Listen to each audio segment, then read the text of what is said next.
नमस्कार बंधुरा RG cooking चैनेले आपनादेर सबाइके स्वागत। आजके निये हाजिर हये गेलाम गोलमरिच चिकेन, जेटा खेते भात रुटी परोटा पोलाओ बिरियानी सब किछुर साथे असाधारण लागे। सामने पुजो এই রেসিপিটা অবশ্যই ট্রাই করতে পারেন। আমি একটা বড় পাত্রের মধ্যে নিয়ে নেব চিকেন। আমি এখানে 700 গ্রাম চিকেন খুব ভালো করে ধুয়ে জলটা ঝরিয়ে নিয়েছি। এখন এখানে এক চিট লেবু নিয়েছি, লেবু রসটা সম্পূর্ণ আমি এখানে দিয়ে দেব।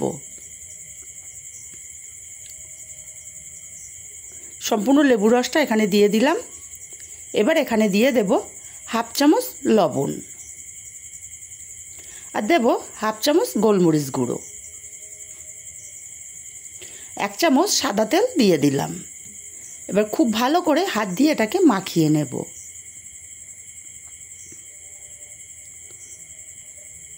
খুব ভালো করে মাখিয়ে আমি আধা ঘন্টা এইভাবে রেস্টে রেখে দেব। এদিকে উনুনে কড়াই বসিয়ে দিয়ে দেব তেল। আমি এখানে 50 গ্রাম পরিমাণে তেল দিলাম। তেলটা গরম করে এখানে 1 ইঞ্চি পরিমাণে আদা কুচিয়ে নিয়েছি, আদাটাকে দিয়ে দিলাম। দেব 10-12টা রসুন।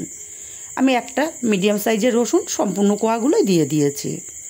এখন আদা আর রসুনটাকে 1 মিনিট ভেজে নেব। আদা রসুনটাকে 1 মিনিট ভেজে নিয়ে এবার এখানে দিয়ে দেব বড় সাইজের একটা পেঁয়াজ কুচি। পেঁয়াজটাকেও হালকা ভেজে নেব। ভাজা বলতে পেঁয়াজটা নরম হয়ে যাওয়া পর্যন্ত ভেজে নেব। আর পেঁয়াজের কালারটা হালকা চেঞ্জ হয়ে গেছে দেখুন। এই পর্যায়ে আমি এখানে দিয়ে দেব ঝালের জন্য 7টা কাঁচা লঙ্কা। ঝালটা যে যার স্বাদ অনুযায়ী দেবেন। আর দেব 6টা-7টা কাজু। আমি এগুলো সব আরও 2 মিনিট মতো ভেজে নেব, যাতে পেঁয়াজের কালারটা পিঙ্ক কালার, হালকা পিঙ্ক কালার চলে আসে। দেখুন হালকা পিঙ্ক কালার চলে এসছে। এই পর্যায়ে আমি পেঁয়াজ রসুন আদা কাঁচা লঙ্কা কাজু বাদাম এগুলোকে উঠিয়ে নেব। আর আমি সরাসরি উঠিয়ে নেব মিক্সচার জারে। তারপর ঠান্ডা করে এটাকে পেস্ট করে নেব। বন্ধুরা রেসিপিগুলো যদি ভালো লাগে অবশ্যই একটি লাইক দিতে ভুলবেন না। আপনার একটা লাইক কিন্তু আমাকে অনেক দূর পৌঁছে দিতে পারে। সব তুলে নিয়েছি। এই তেলের মধ্যে দিয়ে দেব এখন গোটা গরম মশলা। আমি এখানে নিয়েছি 3টে এলাচ 3টে লবঙ্গ আর একটা দারচিনির টুকরো। ফোড়নে দিয়ে দিলাম। আর দেব একটা তেজপাতা 2 টুকরো করে। ফোড়নটাকে কয়েক সেকেন্ড ভেজে নেব। ফোড়নটা কয়েক সেকেন্ড ভেজে নিয়েছি। খুব সুন্দর একটা মিষ্টি গন্ধ বেরিয়ে গেছে। এখন এখানে ম্যারিনেট করা চিকেনগুলোকে দিয়ে দেব। আর হাই ফ্লেমে আমি চিকেনগুলোকে মিনিট 3-4 কষিয়ে নেব।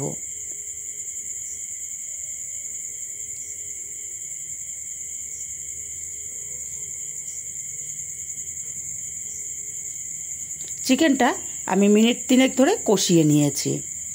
এবারে আমি যে পেঁয়াজগুলো ভেজে রেখেছিলাম সেটা মশলা করে নেব। এখানে দিয়ে দিচ্ছি 2 চামচ টক দই দিয়ে ঢাকনাটা আটকে আমি মিহি করে পেস্ট রেডি করে নেব। এইরকম মিহি আমাদের পেস্ট রেডি করে নিতে হবে। পেস্টটা যত মিহি হবে তরকারি গ্রেভিটা খুব সুন্দর হবে। এদিকে চিকেনটা খুব ভালো মতো আমার কষানো হয়ে গেছে। আর এই চিকেনটার মধ্যে কিন্তু হলুদ বা লঙ্কার গুঁড়ো ব্যবহার হবে না। এবার আমি এখানে দিয়ে দেব হাফ চামচ ধনে গুঁড়ো আর হাফ চামচ দেব জিরে গুঁড়ো। আরও 2 মিনিট আমি চিকেনটাকে কষিয়ে নেব।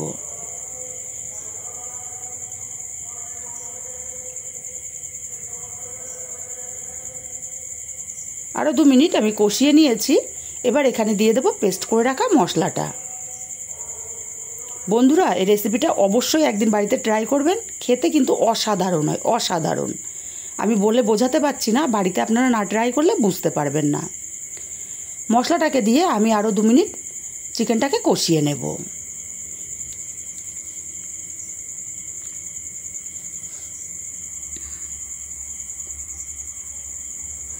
2 মিনিট চিকেনটাকে কষিয়ে নিয়ে আমার মিক্সচার জারের মধ্যে বেশ কিছুটা মশলা ছিল।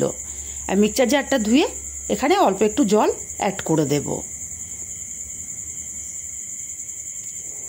দিয়ে আমি চিকেনটাকে আরও কিছুক্ষণ কষিয়ে নেব।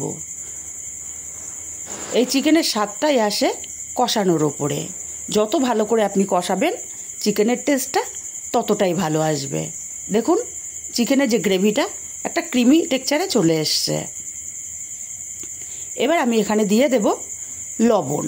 লবণটা বুঝে দিতে হবে, কারণ ম্যারিনেট করার সময় আমরা লবণ দিয়েছিলাম।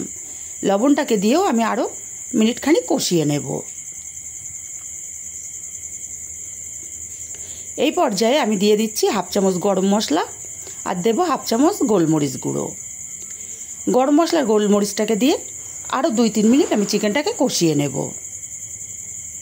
আমি আবারও বলছি, চিকেনটা কষানোর পরে কিন্তু টেস্টটা আসে। আর স্বাদটাকে ব্যালেন্স করার জন্য 1 চামচ চিনি দিলাম, কারণ টক দই লেবু দেওয়া আছে, তার জন্য চিনিটাকে দিয়ে আমি চিকেনটাকে আরও মিনিট 2 কষিয়ে নেব।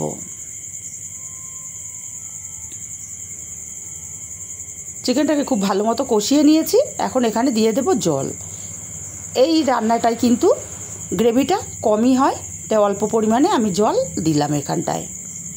খুব ভালো করে নাড়াচাড়া করে মিশিয়ে একদম লো ফ্লেমে ঢাকা দিয়ে রান্না করব 5 মিনিট। 5 মিনিট পর আমি ঢাকাটা খুলে নিয়ে একটু নেড়ে দেব, যাতে চিকেনটা কড়ার নিচে না লেগে যায়। কড়ার নিচে লেগে গেলে টেস্টটা ভালো আসবে না। ভালো করে নাড়াচাড়া করে আমি আবারও ঢাকা দিয়ে রান্না করব 5 মিনিট। 5 মিনিট পরে আমি ঢাকাটা উঠিয়ে নিলাম। আরও এখানটায় আমি গোলমরিচের গুঁড়োটা দিচ্ছি 1/2 চামচেরও কম। যেহেতু এটা গোলমরিচ চিকেন, গোলমরিচের গন্ধটা এখানে স্ট্রং করার জন্য আমি দিলাম। খুব ভালো করে নাড়াচাড়া করে মিশিয়ে আমি নামিয়ে নেব।